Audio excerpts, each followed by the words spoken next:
Lakini baada ya hapo, baada ya mahakamani, nilikutana naye Nay wa Mitego katika studio zake pale Sinza kijiweni cha Free Nation, studios zinaitwa Free Nation, na nikazungumza naye kwa utulivu kabisa. Cha kwanza nitaka kujua amewaza nini wakati anatunga wimbo huu. Zani sanaa nadhani mimi wanaangalia upepo unaendaje, huwa naangalia Watanzania wanataka nini, au mashabiki zangu duniani kote wanahitaji nini, kipi ambacho naweza kuwapa kikawafurahisha wakakipenda wakasema ndio. Hawezi kupenda wote, lakini hata ambaye atakuwa hajakipenda lakini atakuwa amekisikia, kuna vitu atakuwa amekipokea.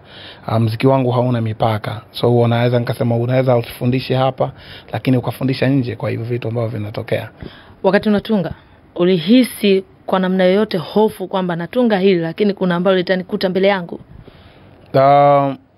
Kiukweli kabisa, kwa sababu nilikuwa na me always na kuaga niko makini kwenye kile ambacho nakizungumza.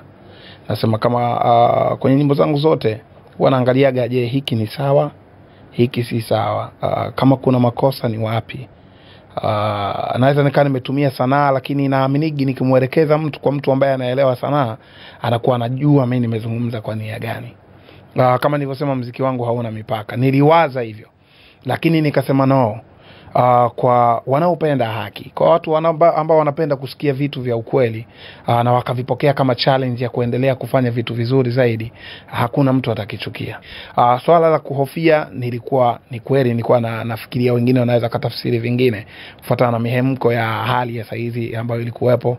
Nilikuwa nawaza hilo, lakini nikasema no, ni lazima tuongee kile ambacho inawezekana hapa likawa tatizo, wengine wakakitafsiri vingine, lakini huko kuna nchi zingine ambazo zinazungumza Kiswahili na wana matatizo kama ya design tofauti ambayo nimeyaimba mle, itawasaidia pia. Wapo na waamini unatumika kisiasa kwa sababu tena ya upepo wenyewe ulivyo. Una imani hiyo, ama kama huamini unadhani kwa nini waseme hivyo? Mimi ni mwanamuziki, sio mwanasiasa. Cha kwanza watu wajue kama mimi ni mwanamuziki, sio mwanasiasa, na sijawahi kufikiria kuwa mwanasiasa. Napenda kiongozi ambaye ni kiongozi mzuri, napenda kiongozi bora, sio ili mradi kiongozi. So sijawahi kusimama upande wowote. Kampeni ziliisha, na siku ya mwisho ya kampeni nilimpost rais wangu Magufuli, nikasema kampeni zimeisha, tupige kazi. Rais anakuita, utaitika wito bila shaka. Yeah. Nini unawaza sasa hivi ambapo mpokea wito wa rais?